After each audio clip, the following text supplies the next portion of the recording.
E boa noite, pessoal. Boa noite a todos. Acho que a gente já está ao vivo, né? Eu acho que sim. Estamos agora. Boa noite a todos que estão aí nos ouvindo. Bem-vindos a mais um Biotech Lives. E eu gostaria de agradecer. Boa noite, Paula. Obrigada, boa noite, Gabriel. Tudo bem, pessoal? Tudo ótimo, tudo ótimo. E com você, Paula, tá tudo bem? Tudo bem, graças a Deus. Mais um dia de inverno aqui, com céu lindo, mas um pouquinho quente. Eu gostaria de agradecer, tanto pessoalmente quanto em nome de toda a NBB, a sua participação. Muito obrigado por ter aceitado o convite. Eu que agradeço a oportunidade. Muito bacana. E eu acho tão importante essa questão da pesquisa, de ver pessoas, principalmente da minha área, que são engenheiros, correndo atrás, a gente tentando melhorar dentro do que a gente pode a área do conhecimento. Com certeza, e também muito relacionado com como a gente divulga essas informações, né? Qual o alcance dessas informações e o entendimento, a interpretação dessas informações, né? Então, é um assunto de extrema importância, principalmente na atual conjuntura. Mas eu gostaria de fazer uma breve apresentação. Gente, a Paula, ela é engenheira de produção química, formada pela Faculdade Oswaldo Cruz. Ela é criadora e apresentadora do Detona Químico, para um canal no YouTube, e pós-graduando em Gestão Estratégica de Negócios pela Universidade Presbiteriana Mackenzie. Paula, então, para a gente começar, lendo o seu currículo, eu li aqui que você é criadora e apresentadora do canal Detona Química. Será que você poderia falar um pouco para a gente sobre esse canal? Claro, com todo prazer. O Detona Química, ele é um canal, o nome já meio que diz, de química, só que ele tem uma proposta um pouquinho diferente do que os canais que a gente geralmente pensa, que é dar uma aula de química tradicional. A proposta no Detona Química é que a gente mostre o conhecimento do cotidiano, ou seja, é esse que a gente vê aplicado mesmo na vida real, e usar uma linguagem mais acessível para a maioria das pessoas, ou seja, uma linguagem simples, usar bastante humor, para que fique algo mais acessível para qualquer pessoa simplesmente que queira aprender um pouquinho de química. Então, essa é a ideia principal do canal no YouTube. E no Instagram, a gente também tem essa ideia, mas a gente faz um pouquinho diferente. A gente coloca quiz, a gente coloca testes, curiosidades, também um pouquinho de memes. O pessoal adora aprender com memes. E memes, às vezes, se você lembra da piada, você nunca mais esquece o que aquilo significa, né? Então, essa é a ideia basicamente do Detona Química. Sim, eu também já participei de alguns fóruns interativos que você faz, alguns quiz, né, que você faz, muito legal. E o pessoal adora.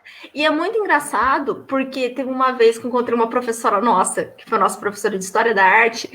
Gente, para quem não sabe, a Paula estudou comigo, tá? Para deixar mais claro, a nossa professora. Desde o pré até o ensino médio, estudei com o Gabriel, e eu encontrei com essa professora de História da Arte, e ela comentou assim, nossa, quando eu sei, eu respondo, mas quando eu não sei, eu vou pesquisar. Então, isso é bacana, porque isso gera um interesse na pessoa em querer aprender, o que é uma coisa, às vezes, muito difícil de você conseguir fazer. Exatamente. Então, basicamente, você usa esse canal para popularizar o conhecimento, né, transformando ele em uma linguagem mais acessível ao público, e ainda você recheia esses canais, esses conteúdos com algum tipo de interatividade, né, que são quiz, algumas perguntas, alguns fóruns. Né? Exatamente. Então, gente, fica aí então a dica, quem tiver interesse, é muito legal, realmente é muito interessante, é uma Detona Química, tá? Podem procurar no YouTube, podem procurar no Instagram. E a Paula também é super acessível a responder perguntas. Sim, tem muita gente que manda dúvida. E é engraçado que muitas pessoas que quando tem dúvida se vai em relação à engenharia, qual engenharia eu escolho? A gente também tem esse conteúdo lá no canal. E a gente responde mesmo. O que a gente puder ajudar, a gente ajuda. Então, não só a química do cotidiano, você também fala um pouco sobre como que é o curso de engenharia, o que a pessoa tem que estar um pouco preparada para entrar nesse curso, quais são os conhecimentos prévios, o que ela vai encarar ao longo do curso. Sim, eu achei importante gravar. Inclusive, a gente tem várias entrevistas com professores, que eu tive uma parceria com a Oswaldo Cruz, quando eu estudava lá. E é muito importante a gente explicar para as pessoas, para elas terem um embasamento melhor do que é o curso, porque assim, quando você tem 16, 17 anos, a visão que você tem da engenharia é uma coisa. Quando você entra no curso, ou quando você começa a trabalhar, é outro mundo, entendeu? Sei por experiência própria. Totalmente diferente, entendeu? Então é importante que as pessoas elas tenham essa ideia. Exatamente. E eu queria saber qual foi a maior motivação que você teve para criar esse canal, porque a gente sabe que é um processo trabalhoso, né? Começa com um pouco público, e aí vai aumentando, tem que ter essa divulgação, tem que aumentar o alcance. O que estimulou até hoje você a continuar esse canal e cresceu tanto, se eu não me engano, você está com mais de 10 mil seguidores, é isso? No YouTube 10 mil inscritos, no 11 mil. A gente bateu essa semana. Olha e só. No Instagram, mais de 7 mil. E graças a Deus. Qual foi esse combustível que te levou até aqui?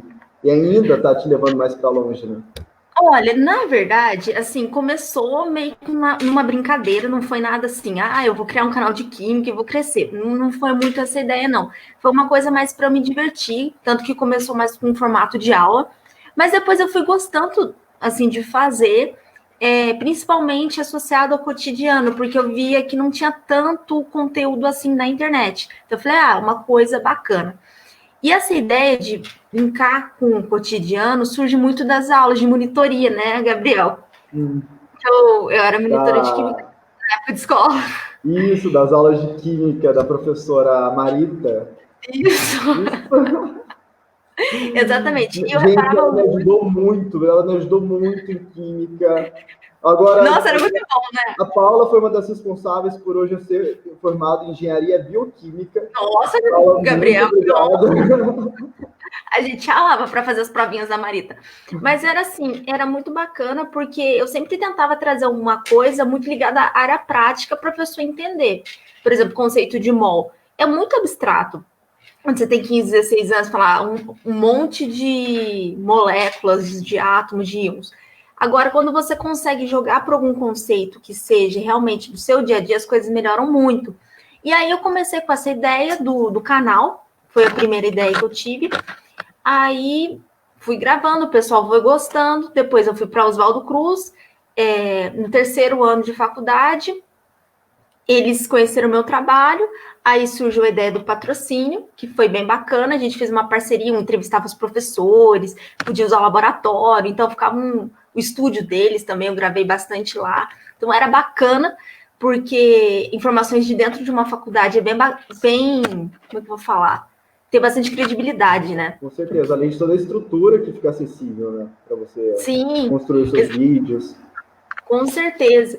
E aí, depois, durante o período da Oswaldo Cruz, quando eu estava no último ano de faculdade, eu acabei ganhando um concurso da MTV, que era o primeiro a fazer um estágio com o canal do Manual do Mundo, que é um canal de ciências, muito legal. E aí muito famoso, muito conhecido. Muito famoso, muito conhecido.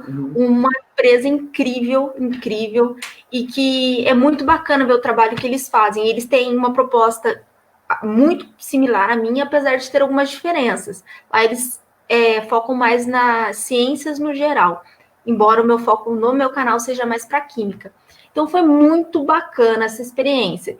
Aí depois eu fui fazer a pós, alguns professores, por ser uma pós ligada à área de gestão, alguns professores me deram uma visão mais de negócio, né, de como melhorar o público, como que eu poderia fazer com que o meu conteúdo atingisse mais pessoas, uma forma melhorada, e as coisas foram melhorando. E aí estamos aqui hoje, Gabriel. Entendi, que ótimo, Paulo. Então, a sua pós também, a escolha da sua pós, ela também está, de certa forma, associada com o seu canal Detona Química. Sim, eu sempre gostei das duas áreas, tanto de química quanto de gestão, porque eu acho importante, como qualquer profissional, a gente tem uma visão muito ampla, né, do que se trata. E a pós, sim, contribuiu, principalmente os professores na área de estratégia, tudo, a ensinar como que a gente poderia usar a ferramenta da internet para melhorar os tipos de negócio em geral. Um exemplo simples hoje em dia é um restaurante. que não atende por delivery nessa crise que a gente está vivendo. É meio complicado. Então, assim, a internet é uma ferramenta muito bacana e a gente tem que saber usar ela de uma forma correta. Com certeza, com certeza. Então, depois de toda essa exposição que você trouxe aqui para a gente, então ficou notável que você é muito a favor da divulgação científica. Né? Você fez esse canal para isso. Então, você acredita que o seu canal, que o Detona Química, ele contribui fortemente para esse fenômeno de divulgação científica? Você direcionou o seu canal exatamente para esse ponto de divulgação científica, ou foi para outro tipo de entretenimento, ou foi para outro tipo de lógica? A minha ideia realmente é divulgar informações relacionadas principalmente à área de química, de qualidade. Tanto que eu tenho um cuidado que todo vídeo que eu posto no YouTube, eu coloco da onde que eu tirei as referências para montar o roteiro. E é muito engraçado porque o público que me assiste é um público meio exigente. Então, assim, qualquer coisa que as pessoas não concordem, elas perguntam, mas de onde você tirou essa informação?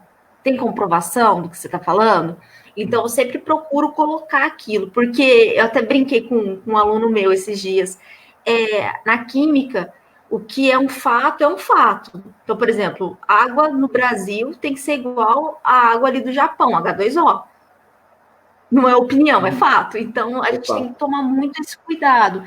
E essa ideia de você passar de uma forma mais leve, eu acredito que seja uma estratégia muito bacana para as pessoas começarem a gostar de aprender também. Nossa, perfeito. E esse ponto que você trouxe de todos os seus vídeos são embasados, possuem esse respaldo, né, através de referências bibliográficas, de artigos científicos. No meu período de faculdade, quando eu li os artigos científicos, no início dos meus anos, nos anos iniciais, eu tinha muita dificuldade em ler os artigos científicos, interpretar os artigos científicos, porque eles eram muito academicistas. Sim, eles muito técnico, né? Uma linguagem muito técnica, uma linguagem muito específica, né? E é muito legal isso que você traz, que você converte essa linguagem para deixar mais acessível ao público. Mas você acha, eu queria saber a sua opinião, se o que ocorre atualmente em relação à divulgação de informações científicas, elas estão convertidas de uma forma que é acessível ao público, ou a gente tem esse problema de interpretação, esse problema de levar a informação a todas as pessoas? Então, eu vou falar uma coisa positiva, mas depois a gente troca, digamos, o foco. Eu acho que é o seguinte, atualmente, a divulgação de informação para as pessoas está muito melhor do que décadas atrás, tanto pela internet como por televisão. Pensa, pessoal, na década de 40. Não era todo mundo que tinha TV em casa, na década de 50. Então, hoje em dia, todo mundo tem televisão, internet também é uma coisa bem popularizada. A gente tem muito conteúdo de graça na internet, o que contribui muito para essa questão de acessibilidade. Agora, alguns pontos que eu gostaria de comentar. A internet, muitas vezes, ela é bem cara para a maioria das pessoas. Muita gente não tem internet em casa, usa só o 3G do celular, do plano de celular, e muitas vezes ela também não tem qualidade. O que me lembrou isso foi sabe o Felipe Castanhari, que é do canal Nostalgia? É um canal de educação também. Excelente. Ele faz uns vídeos, principalmente voltados para a área de história, incríveis, super bem feitos. Mas são vídeos longos, de 40 minutos, 1 hora. Mas, assim, é uma baita aula de história. E teve um garoto que mandou uma mensagem para ele, falando que queria agradecer, porque ele não tinha aula de história na escola onde ele estudava, era uma escola pública, que o professor faltava muito, mas ele gostava muito de aprender. Só que o único problema é que os vídeos eram muito pesados e ele só dava para ver pelo celular, então às vezes ele não conseguia ver todo aquele conteúdo. Então os alunos não tinham curso para conseguir acessar esse conteúdo, né? Exatamente. Então, isso é uma questão, obviamente, que não é culpa do conhecimento em si, mas uma questão assim, como eu vou falar, mais de estrutura, mas são pontos a serem considerados. Então, às vezes, o conhecimento está ali na nossa cara, mas assim, não está 100% acessível. Tem outras. Como eu vou explicar? tem outros problemas que impedem as pessoas a terem esse acesso. Outro, em relação a mais educação formal, que seria o pessoal ir para a graduação, fazer uma pós. Eu estava vendo os números também. Gabriel, para você ter uma ideia, quando a minha mãe entrou na faculdade, cerca de 1% da população brasileira tinha curso superior. Atualmente, em jovens em torno de 25 a 35 anos, sabe qual que é essa porcentagem? Qual? Tem um palpite? Melhorou muito. 20%? Quase 21%. É um número bem maior. Então, isso mostra que teve um crescimento muito grande, certo? Em comparação a alguns anos atrás. Isso a gente pode também falar muito sobre o EAD, que acho que está muito relacionado com isso, né? Porque sim, o EAD acabou que universalizou bastante o ensino e barateou o ensino superior. Sim, porque assim, primeiro que o custo do EAD é outro do que uma aula presencial, para quem não pode ir para uma faculdade pública. Para quem mora muito isolado, não tem uma condição, às vezes, passou numa pública, mas não tem condição de se manter, de se mudar, porque tem custo. Também é uma opção de fazer a faculdade. E tem a questão da pessoa estudar no seu tempo, né? Muitas pessoas precisam trabalhar e estudar. Então, o IAD é uma ferramenta que, nesse aspecto, ajudou muito. Mas, por exemplo, voltando a esse índice de 21%, uma melhora maravilhosa. Porém, a gente ainda é o pior índice da América Latina. Nossa, eu não sabia disso. Melhoramos, mas assim, sim, esses dados foram feitos em 2019, ano passado. Para você ter uma base, 0,8% das pessoas têm mestrado e 0,1% doutorado. E a gente é campeão de exportar doutor.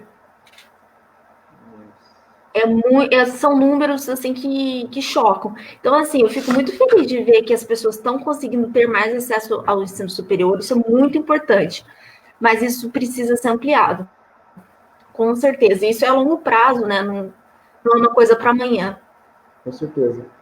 Mas você acredita que esse aumento, esse número de acesso, aumento do número de acesso ao concurso de pós-graduação, né, foi porque as pessoas conseguiram, houve um tipo de universalização do uso da internet, um barateamento dos dados móveis, ou cursos EADs, como a gente estava conversando também, sim, que foi barateado, que conseguiu interiorizar o ensino superior. Você acredita que todos eles foram influenciadores, né, nesse aumento de jovens? Eu acredito que sim. Eu acredito, assim, ao meu ver, pelo menos pensando agora, eu acredito que o fator da internet, né, que a pessoa, entre aspas, consegue estudar de qualquer lugar que ela esteja, desde que ela tenha, né, digamos, uma boa conexão. Uhum. E o custo também, né, as pessoas, ela ficou mais acessível para uma pessoa entrar na graduação, né? Uhum. Hoje em dia a gente tem faculdades com valores mais acessíveis, então eu acredito que sim, tenha sido um fator que contribuiu também. Com certeza. E ainda assim, a gente normaliza muito a internet como se fosse algo que tem em todos os lugares, mas trabalhando agora como professor em uma rede pública, eu vejo que são dados também que 80% dos alunos usam internet através de dados móveis, né? Então, fica muito complicado o EAD para esses alunos, né? Então, muitas das escolas resolveram fechar durante essa crise, porque, de alguma forma não, se os professores optassem pelo ensino EAD, na verdade, eu não gosto de falar ensino EAD, porque, para mim, o ensino EAD precisa de toda uma formação. Né? Existe toda uma especialização, uma pós para a prática do ensino EAD. O que está acontecendo hoje em dia, na verdade, é um ensino remoto emergencial. É isso que as pessoas têm que diferenciar. Sim, o improviso. Né? O improviso. E, de certa forma, ainda é muito excludente se os professores tentarem usar o EAD, porque muitas pessoas têm nem acesso à internet, a celular, e quando o celular é dados móveis. Isso é a maior parte dos alunos que possuem esse problema. Então, muitos alunos... Exatamente, muitos alunos, até várias universidades também, públicas, né, a grande maioria pública, resolveu fechar o primeiro semestre, começar de novo o ano no segundo semestre. Algumas universidades particulares, eu fiquei sabendo que estão disponibilizando chips com internet para os alunos, né, se você conseguir recorrer e comprovar a sua renda familiar. E a minha universidade, né, a UERGS, que eu tenho muito orgulho, eu fiquei sabendo que eles vão disponibilizar para os alunos tablets. Né, os alunos estão precisando para conseguir ter esse acesso à internet. Né, isso eu Sim. E entra uma questão também que você falou, para o EAD você tem que ter uma formação. Então, os professores, quando eles dão aula em EAD, eles têm um treinamento, eles têm uma plataforma bacana, né? Tem toda uma estrutura por trás que está todo mundo, infelizmente, tendo que improvisar. É muito sério isso. Muito complexo também. E, Paula, você falou ali, no início dessa discussão, que o acesso à informação está muito fácil e é rápido. A gente tem muitas e muitas informações na palma da nossa mão. É só a gente entrar no celular, entrar no Google e procurar o que você quiser. Né? Mas a gente também sabe que existe uma diferença enorme entre informação e conhecimento. Certo? Com base nisso, você acredita que esse acesso à informação nas mais diversas plataformas de meio de comunicação pode gerar algum tipo de problema social? Porque as pessoas hoje em dia acham que é só entrar na internet e procurar o problema e você já vai ser especialista, expert, né, naquele problema. Muitas pessoas deixam de consultar... Os doutores Google. Exatamente. Muitas pessoas deixam de consultar médicos porque colocam seus sintomas na internet, tem portais que é, sei lá, médico online, e o próprio site, a própria plataforma te receita alguns remédios né, de acordo com aqueles sintomas. O que você acha sobre isso? Olha, a questão da diferença, principalmente de conhecimento e informação, é que o conhecimento você tem experiência, né? Por exemplo, um médico.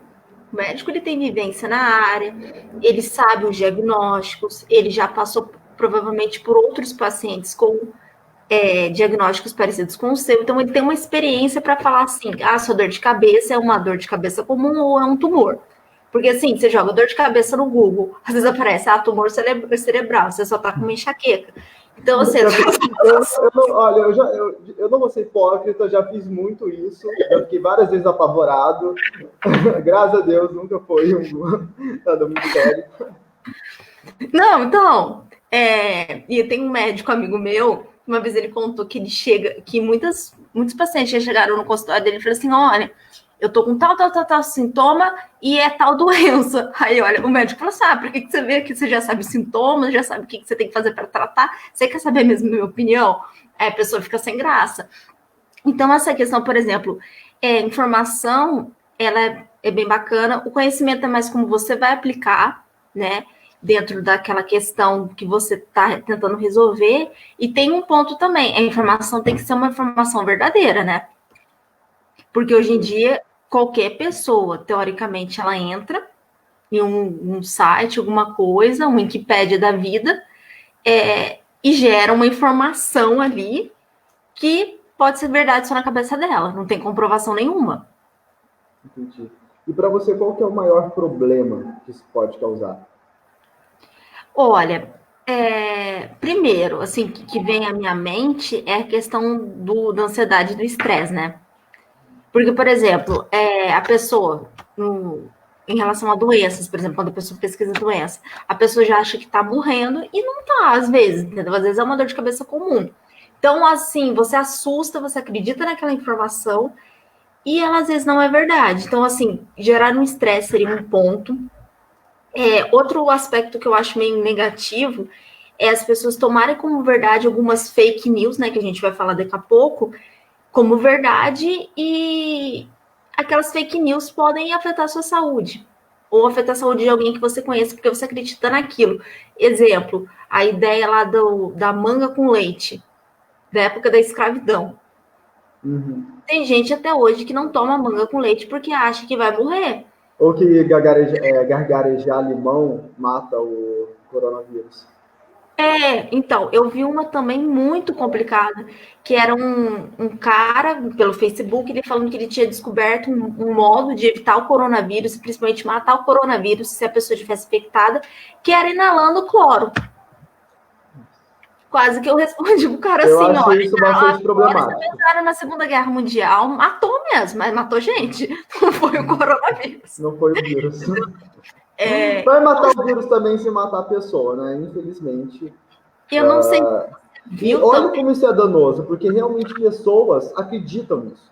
Né? Sim, Principalmente as pessoas que não são tão instruídas, né, que não possuem uma assistência para filtrar esse tipo de informação, difundir esse tipo de informação, pode acabar que vira um perigo em potencial para as pessoas à sua volta. sim, com certeza. Outro também que eu vi era uma piada, virou piada depois, né? Mas a princípio não começou como uma piada. Foi que, lembra da questão quando eles começaram a discutir o uso da hidroxicloroquina? Lembro. Então, aí eles pegaram, era um componente da água tônica, que era quina, e tinha no água sanitária, de cloro. E aí a ideia da pessoa era misturar os dois, porque né, o nominho dava certo. Eu vi esse vídeo. Água tônica com água sanitária, mas tem gente que leva a sério. Igual também o Donald Trump falou sobre a questão do desinfetante matar o coronavírus. Teve gente que injetou, entendeu? E foi parar no hospital. Então é muito sério, assim, essa questão. A qualidade da informação é muito importante. E principalmente pessoas que são influenciadores, que estão nessas plataformas de comunicação. Como, por exemplo, se você, né, estivesse falando essas notícias, eu acho muito provável que vários dos seus seguidores vão replicar o que você falou. E vão aplicar também em si mesmos e nas pessoas à sua volta. Então, a gente tem uma responsabilidade como um influenciador muito grande, né? Principalmente quando a gente usa essas plataformas. Exatamente. E, por exemplo, ali no caso do Donald Trump, ele é presidente. O cara fala um negócio desse é muito sério. Então, isso precisa ser muito bem pensado mesmo, porque tem gente realmente que não filtra. Teve outra também da questão do pH, você viu? Não vi pH essa. das frutas. Era uma escala de pH, que eu não sei quem inventou e se foi de propósito ou não, mas a escala de pH tinha fruta com 15 e 16 de pH, e a escala vai de 0 a 14. O pH do limão, 9,5. Já até pensei aqui, será que eu estudei errado? Não. Será que é uma nova nomenclatura? Não, porque antes de ficar brava, eu fui dar uma olhada, né? Se antes de ficar bravo. Exatamente, é o que as pessoas têm que fazer. Antes de ficar bravos, antes de ficarem ansiosos, procurem. Entrem nos veículos de comunicação, vê se essa notícia está sendo replicada em mais de um tipo de site. Né? Sim, então, com certeza. E também a gente conversou sobre a questão dos artigos, né? Os artigos científicos. Como às vezes é uma coisa muito técnica e muito elaborada, se você não quer ler isso, tenta procurar num site que você sabe que é confiável, não num blog X, assim. Procura. Vê se é nesses, por exemplo, UOL, querendo ou não pode ser tão técnico quanto um artigo, né? Mas geralmente eles não falam dados científicos assim que são tão absurdos. Então a credibilidade acaba sendo melhor. Então tem que tomar cuidado com isso sim. Com certeza. E uma coisa que você falou que eu achei muito, muito interessante foi quando você associou essa quantidade de informação com o nível de ansiedade.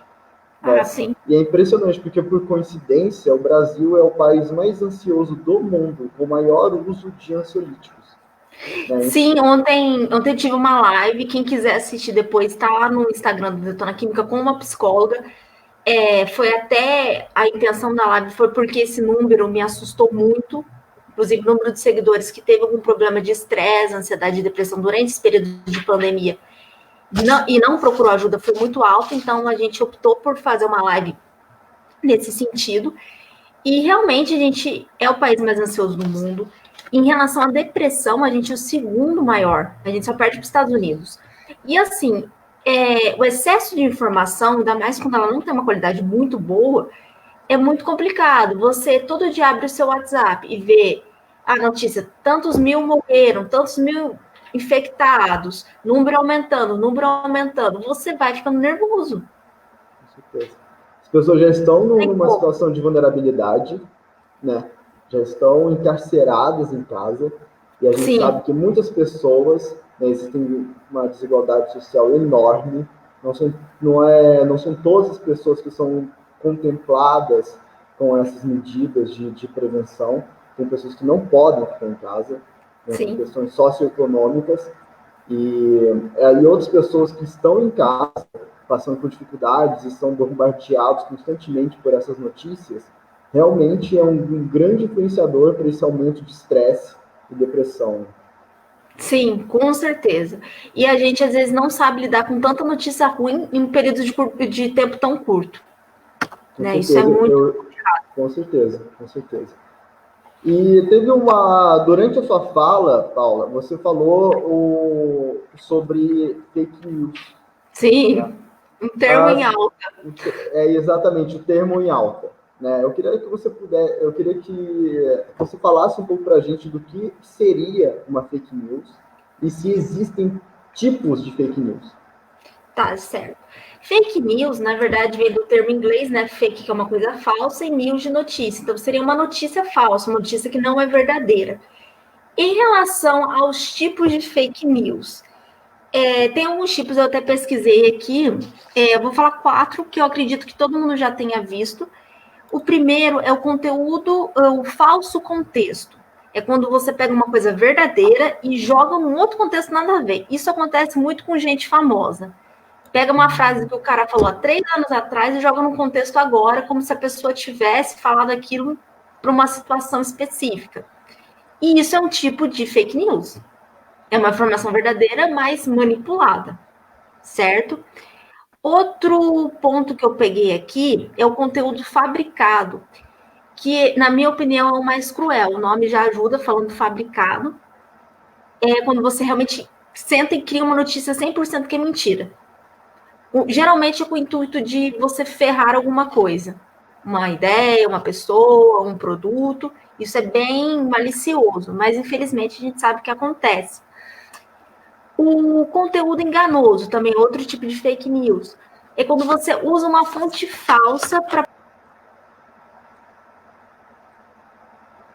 Gente, eu acho que a gente tivemos alguns problemas técnicos, provavelmente a Paula deve ter caído a internet da Paula. Tá, vamos esperar algum momento, alguns minutos, provavelmente ela vai retornar daqui a pouco.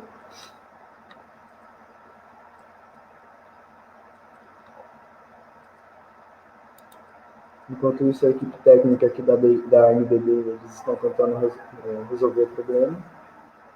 Mas fiquem aí, tá, gente? Já já a gente continua.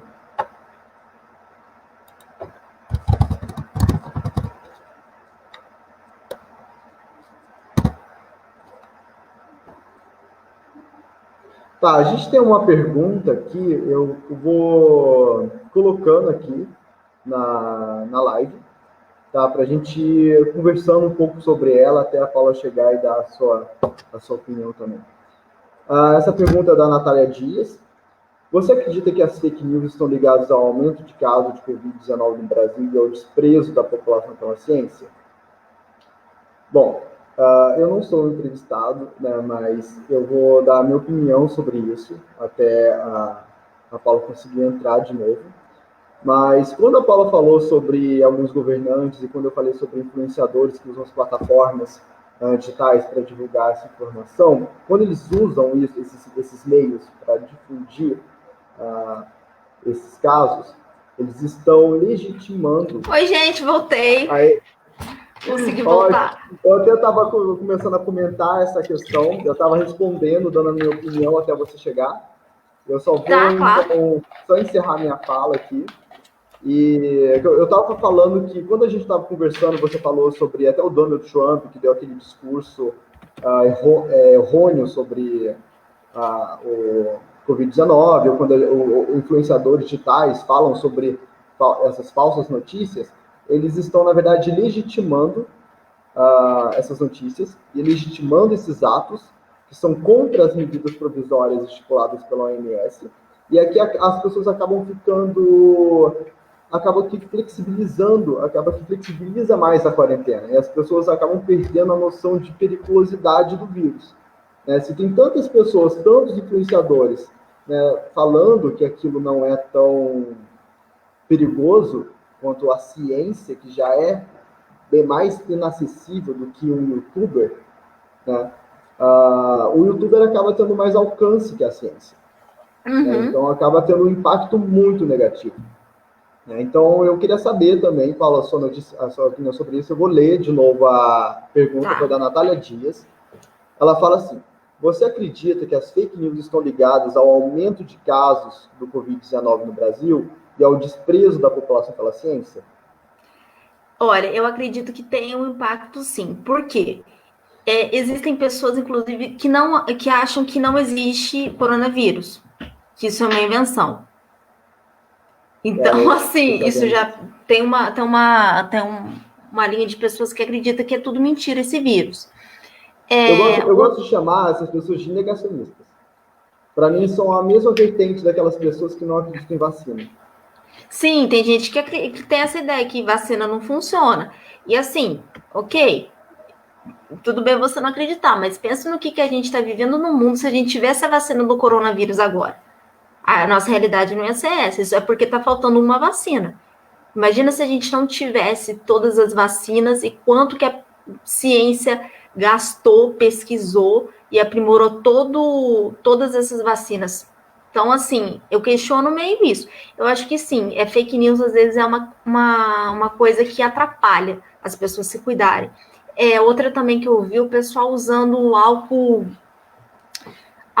por exemplo, assim, de bebê, sabe, 51, pinga, álcool de churrasqueira, achando que vai ter a mesma eficácia que o álcool gel para proteção. E também tem o reverso, né? Também eu vi pessoas que estão usando o álcool 90%, achando que quanto mais percentual de álcool, mais forte ele vai agir contra o vírus, o que é totalmente errado. Aquele percentual de água, gente, ele é essencial para conseguir penetrar no vírus. Então, sem a água, né, o álcool ali ele fica bastante ineficaz. Com certeza. Outra questão também, o pessoal pensa assim na cabeça: água sanitária. Água sanitária, eu não vou diluir a água sanitária. A água sanitária, peguei e virei da garrafa, vou usar, ela é muito mais forte. Para matar o coronavírus, por uma questão de pH, por vários aspectos, você tem que fazer a diluição, tem que fazer a diluição correta. Então, é uma fake news, às vezes, que o pessoal cria na cabeça, que sim, foi como a Natália questionou, prejudica, né? Infelizmente. Por isso que a gente tem que desmentir essas coisas. Com certeza, com certeza. E dá para ver também que, através desse discurso que você fez agora, que a fake news ela é bastante danosa. Ela pode ser bastante danosa para as pessoas, né, em volta delas. Quando a gente fala sobre os negacionistas da vacina, né, que acabam não vacinando seus filhos ou seus entes queridos, quando a gente fala sobre outros tipos de negacionistas, até do coronavírus, que ele não só está se contaminando, mas ele pode contaminar alguém que é grupo de risco, e essa pessoa pode entrar em um estado clínico mais grave, né? Então, a gente fala muito sobre a falta de consciência coletiva. Né? Sim. E quando a gente fala sobre isso, eu queria saber a sua opinião, Paula. Como que você acha que os cientistas, hoje em dia, os pesquisadores, os professores, como que eles podem atuar nessa linha de frente, nessa difusão de conhecimento? Como que você acha? Qual que é a sua ideia? Algumas ideias? O que eles podem fazer para contribuir com isso? Olha, até essa questão da pandemia ficou muito claro como as pessoas, às vezes, elas não prestavam atenção na aula de biologia. Alguns conceitos que você vê que é uma coisa muito básica e que o pessoal parece que não, sabe, não presta atenção nem nada. O que poderia ser feito, assim, que eu acho que traria, principalmente a longo prazo, resultados? O primeiro deles é, obviamente, dar o conhecimento para as pessoas, fazer com que elas entendam principalmente a aplicação no seu dia, porque não adianta nada você saber a teoria e na vida real, quando você está vivendo uma pandemia, você achar que vai curar com um antibiótico um vírus, entendeu? Então, assim, meio complicado. Então, são conceitos que você às vezes consegue na biologia básica. Então, primeiro, ver essa questão de aplicação, né? Entender conceito e aplicar. Outro ponto seria a questão de gerar interesse nas pessoas em querer aprender e querer melhorar. Isso, a longo prazo, eu acredito que seja uma coisa muito positiva, porque quanto mais as pessoas elas querem aprender, elas querem informação de qualidade, elas tendem a ser menos enganadas. Eu não sei se você lembra uma vez, na aula da nossa professora de história, Alessandra, ela contou que na época do Egito, das pirâmides, tudo, como que a questão do conhecimento era poder, né? Que eles usavam os astrólogos, o pessoal que previa quando era um eclipse, alguma coisa assim, às vezes para gerar medo nas pessoas. Se vocês não fizerem tal coisa, o céu vai ficar escuro durante o dia. Isso era conhecimento. Hoje em dia a gente sabe o que é o eclipse, o que é esse tipo de fenômeno. Mas na época o pessoal não sabia. Então isso gerava muito medo. Então o conhecimento, ele é uma arma, querendo ou não, entendeu? Pode ser extremamente positivo, mas também ela pode gerar medo, principalmente a falta dele. Se ela for mal usada, né? Se o conhecimento for mal usado, ele pode gerar bastante problemas. Mas como você falou, se aquelas pessoas do Egito Antigo tivessem conhecimento sobre o eclipse, eles teriam um senso crítico de contestar aquela afirmação. É isso que as pessoas precisam hoje em dia, construir senso crítico e procurar contestar as informações e procurar a veracidade delas. E não ficar difundindo em grupo de WhatsApp, em Facebook, nessas plataformas que, de certo, como você falou, infelizmente e felizmente tem um ótimo alcance, né? Sim. E eu vou dar um exemplo muito legal, que é bastante óbvio. Você falou uma coisa muito inteligente, muito legal, que é sobre despertar um interesse em cima do conhecimento. Como que a gente pode fazer isso, despertar um interesse no conhecimento hoje em dia, onde os jovens são tão inseridos na internet, na tecnologia? Você é um ótimo exemplo, Paula. Você fez um canal no YouTube. Todo mundo sabe o que é YouTube. Você faz de uma forma gamificada, de uma forma mais atrativa para esses jovens, né? Também é um jeito de se adaptar à nova realidade. Com certeza. E aqui eu entro muito numa questão, obrigada pelo elogio, é a questão da comunicação, né? Que entra no aspecto do artigo. O artigo é muito técnico, então é para quem é da área. Agora, quando você fala a mesma língua da pessoa que quer te ouvir, isso é importante. E assim, eu acho que muita coisa é complicada, não complicada para quem é da área, mas é complicada no sentido da população, sendo que ela podia ser uma coisa extremamente simples. Por exemplo, uma pessoa que quer saber que a água sanitária mata o coronavírus em tal diluição. Você não precisa explicar a fórmula química, o pH tal, a formação do gás tal. Você basicamente precisa pegar aquela informação no jeito que você consiga transmitir o que a pessoa precisa saber de uma forma clara. Então, isso precisa, sim, ser mais feito, e eu acho que muitas vezes a gente, infelizmente, não tem. Perfeito, perfeito. Paula, a gente tem uma pergunta. É da Marina Schmilfeld. Minha foto bem, Ela está perguntando, o lisoforme primo combate o vírus? O lisoforme é um desinfetante? Eu acho que sim. Eu não sei. De toda forma, o que eu sei que funciona mesmo, que é uma opção barata, é a água sanitária. É um desinfetante. Isso, o lisoforme, ele é um desinfetante. Isso mesmo. Eu precisaria ver mais detalhadamente a formulação, mas eu acredito que sim, porque quando eu fiz o estágio numa empresa que fazia água sanitária, eu tive que aprender um pouco sobre desinfetante. E o desinfetante, ele tem que ter ação antibactericida, isso eu sei que tem que ter, mas ele é muito usado também no hospital, tudo, então eu acredito que sim, ele tenha pelo menos um pouco de cloro, que poderia matar o vírus. Uhum. A gente teria que ver, então, a composição. A composição dele, mas, assim, uma dica que eu dou, né?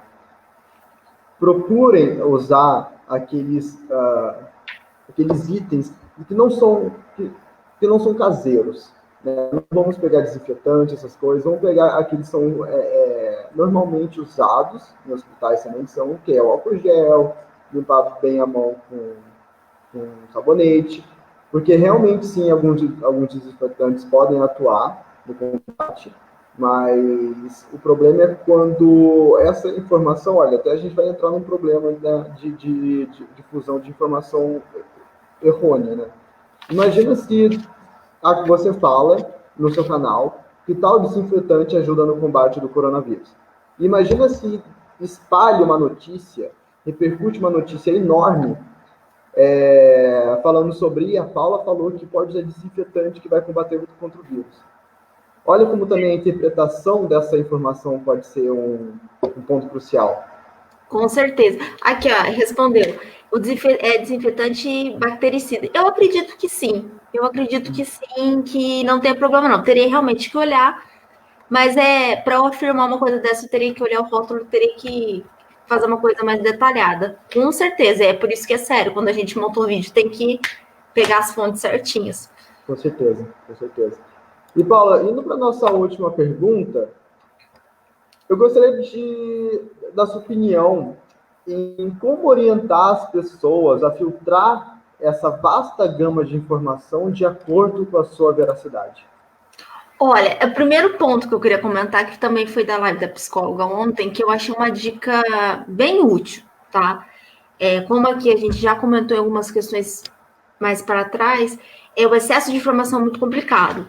Então, a sugestão que ela tinha dado na live de ontem era você escolher um canal de comunicação que você conheça, tá? Que você saiba que é confiável e não fica acessando o tempo inteiro. Acessa aquele e-mail, né? Um ou dois, para você ter digamos, uma maior opção assim, mas não ficar toda hora lendo, se alimentando daquelas notícias, porque isso gera uma angústia assim, horrível.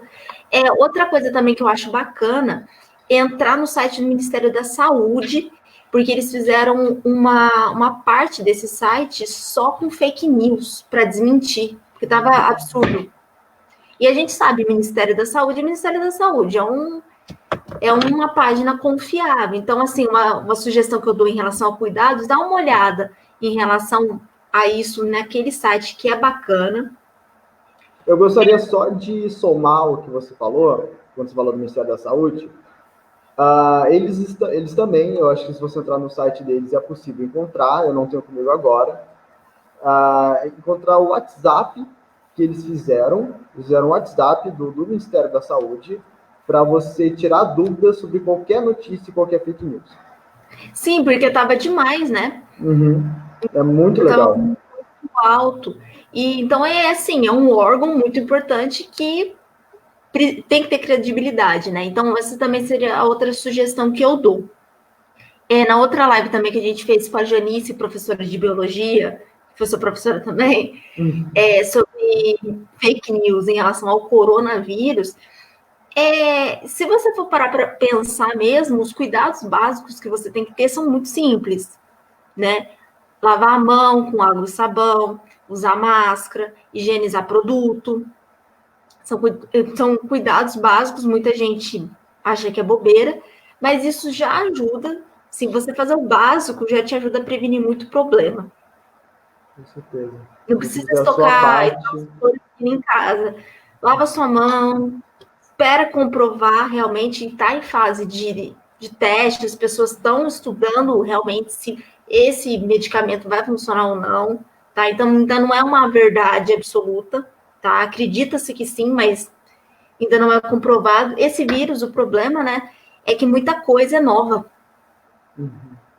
Então, isso gera muito desse vírus, muitas suposições em cima desse vírus é baseado no SARS-CoV-1. Sim. Né? Também é isso que a gente tem que levar em consideração. Agora você me falou do SARS-CoV-1, eu lembrei que teve um professor que eu adoro, chamado Paulo, do site Biologia Total. Ele é muito grande no YouTube, ele tem uma plataforma de ensino incrível também na área de ciências, ele é bambambam. E ele publicou um estudo em que as pessoas estavam usando esse padrão do SARS-CoV-1 para poder entender o tempo de duração do coronavírus em superfícies, como plástico, metal, tudo. E aí... Será que foi o mesmo artigo que eu li? Eu li Pode um ser que artigo seja. que fala sobre tempo de permanência do SARS-CoV-1 em superfícies inanimadas. Eu não sei Eu se acho esse que era o assim, título. é um artigo em inglês, porque ele disponibilizou até para o Era. pessoal ler. Artigo em inglês, né? Eu vi esse artigo. Então, o estudo está errado? Não, o estudo está certo. Agora a questão é, eles basearam por ser um vírus similar, com uma estrutura bem similar com aquele. Necessariamente vai durar ao mesmo tempo na superfície? A gente ainda não tem essa comprovação. A gente acredita que sim, por uma tendência, mas isso é muito complicado. E aí, em relação à questão do rolo que deu. Teve um tanto de canal de notícia que começou a ofender ele por conta desse estudo. E ele teve que ter que se justificar. Falou assim, não, gente, eu enfatizei, eles pegaram a notícia dele, a imagem que ele tinha usado no Instagram para fazer divulgação, trocaram o contexto e falaram que ele afirmou uma coisa que ele não afirmou. Então, assim, ficou muito complicado. Que é uma questão de fake news. Exatamente, E ele teve que exatamente. mostrar o artigo. Falar, olha, isso daqui que eu falei é baseado num artigo. E olha Para o só, coronavírus. e é uma pessoa com, na maior das boas intenções, né, divulgando conhecimento, divulgando essa informação científica, ela foi apedrejada. Né? Essa divulgação foi alvo de lixamento. Então, isso é uma coisa que a gente tem que entender na nossa sociedade hoje em dia. A forma como a gente está valorizando os cientistas e dando crédito para eles. Né? Eu, sinceramente, Paula, eu gostaria muito, muito, muito que a gente passasse, depois dessa pandemia, com alguns aprendizados. Eu Né? também. E um deles é valorizar mais o que os cientistas têm a dizer. Né? Não só o que o cientista tem a dizer, investir em ciência, né? Investir Porque em ciência. pensa, os países que têm investimento alto em ciência, eles vão descobrir a vacina primeiro. Isso é fato. A gente Entendeu? não tem insumo para o diagnóstico de RT-PCR. A gente tem que Então, importar o insumo. Então, muito complicado. Grandes mãos de obra estão tudo no exterior, porque tem uma estrutura muito melhor. A gente sabe que realmente, assim, atualmente a pesquisa, assim, não tem uma contribuição do governo muito alta. A maioria que eu vejo, assim, que está muito alta são as particulares. Então, assim, ainda é uma coisa que a gente está engatinhando. O Brasil é um país muito novo para muita coisa. A gente tem que ter uma visão mais aberta. E o problema da pesquisa é que você só colhe frutos a longo prazo. Com certeza. Né? Não é uma coisa que você vê o efeito daqui a um ano. Essa, no caso da vacina, sim, mas a maioria das coisas tem muita coisa a ser aprimorada, né? Para as pessoas tentarem entender como que isso é complicado, a gente ainda não tem vacina da dengue. E ela já está há muitos e muitos e muitos anos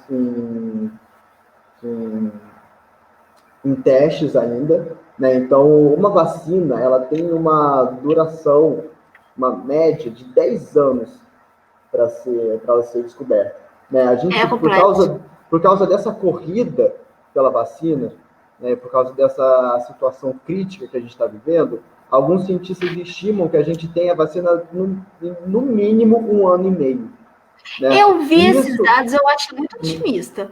Eu espero que sim. Eu acho muito otimista, imagina os 10 anos para 1 ano e meio. Né? Porque eles realmente estão pulando algumas etapas, porque existem vários testes pré-clínicos, depois testes clínicos. Sim. Então, existem vários procedimentos que necessitam de muitos indicadores. E só que a gente está numa corrida, né? As pessoas estão morrendo. É o mundo inteiro correndo contra um vírus, né? O mundo inteiro correndo contra o vírus. Exatamente. Então, a da dengue, na verdade, eu já vi uma vacina, mas ela não é preventiva. Você já viu? Ela é só para quem já teve dengue. Só que assim, sim. Você já viu, né? Só que assim, extremamente restrita. Assim, você consegue só, digamos assim, em lugares mais particulares. Eu acho que publicamente não sei se tem. Não, nunca vi, mas em laboratório particular em São Paulo eu já vi ter. Mas assim, é para um público específico. Não é um preventivo, entendeu? Além por exemplo, do preço, né, do seu poder aquisitivo para você conseguir Sim. ter. Não, com certeza, não sei o valor, mas com certeza não é uma vacina muito barata, não. Não deve ser, pelo menos. Então, Paulo, esperamos que conseguimos ter esse aprendizado, né? Espero que essa pandemia não seja em vão. Não, com certeza, também espero que a gente melhore muito, principalmente como ser humano, depois de tudo isso. Com certeza. Gabriel, tem uma pergunta aqui nos comentários, mas eu acho que você responderia melhor do que eu por conta da pesquisa que você fez em relação ao comportamento de vírus, tudo. Acredito que você consiga ter um maior alcance que eu para responder. Eu esqueci de chamar a pergunta. Desculpa, gente. Maria Inês, de novo, perguntou se o vírus tem comportamento mutante. Os sintomas variam muito de pessoa para pessoa? Bom, sim, os vírus, eles têm uma alta mutabilidade, né? Eles realmente mutam muito, tá? Só que os seus sintomas, eles dependem de outros fatores, não da parte de mutação em si. Porque o que causa, né, todo a sua resposta imunológica, né, quando você é infectado pelo vírus, é uma proteína que fica no capsídeo do vírus, chamada proteína spike. Geralmente ela não é a que sofre bastante mutação. É exatamente por isso que a gente usa essas proteínas que desencadeiam uma resposta imunológica eficiente para a construção e produção de uma vacina. Porque se a gente usar uma proteína que tem uma taxa de mutabilidade muito alta, a vacina ficaria obsoleta muito fácil. Como é o caso um pouco da gripe, né? Da gripe a gente tem que tomar todo ano, né? De certa forma, sim. Isso aí. E é isso. O vírus tem um comportamento mutante, sim, mas os seus sintomas não variam por causa disso. Não diretamente, porque assim, depende muito do organismo das pessoas. Então, a gente sabe que 80% das pessoas que tiveram vírus, elas são assintomáticas. Os outros, acho que 18% das pessoas adquiriram gripe, adquiriram uns sintomas levemente periculosos, né? Tipo, lembrando uma gripe, assim, mas que a reclusão social, ficar em casa, uma boa alimentação já ia ajudar nisso. E aqueles dos 2%, acho que nessa faixa, que entram em um estado clínico muito, muito, muito severo. Mas é o mesmo vírus, né? Eles têm, sim, algumas cepas que diferenciam, porque a gente está falando sobre uma pandemia que espalhou no mundo inteiro, e no mundo inteiro há diferentes climas, né? Há diferentes condições de estresse, umidade, temperatura, pressão. Então, não é o mesmo vírus, propriamente dito. Ele tem algumas variações genéticas, mas não são aquelas variações que são usadas para a produção da vacina. Espero ter respondido, então. Ótima resposta, bem completa. Você tem a sua área de formação nesse aspecto foi muito mais aprofundada que a minha, né? Você tem uma parte biológica muito maior no curso do que eu tive, então, com certeza. E a sua live foi muito interessante aqui no canal. Quem quiser, no Facebook, quem quiser assistir depois, dá para ver sobre a pesquisa. Eu assisti para fazer essa live aqui. E, gente, não se esqueçam que segunda-feira que vem vai ter uma outra live, tá bom?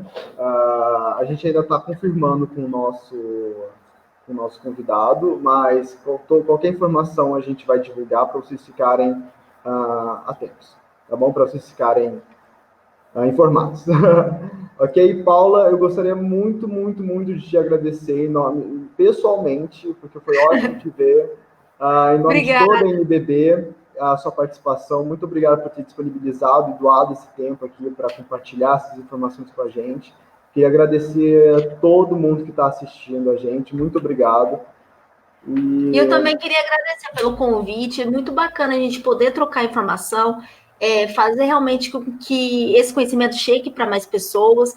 E sempre que vocês puderem, vocês são super bem-vindos também no Detona Química. Obrigada pelo convite, pela lembrança, principalmente. Muito obrigado, Paula. Tchau, gente. Boa noite. Gente, boa noite. Muito obrigada.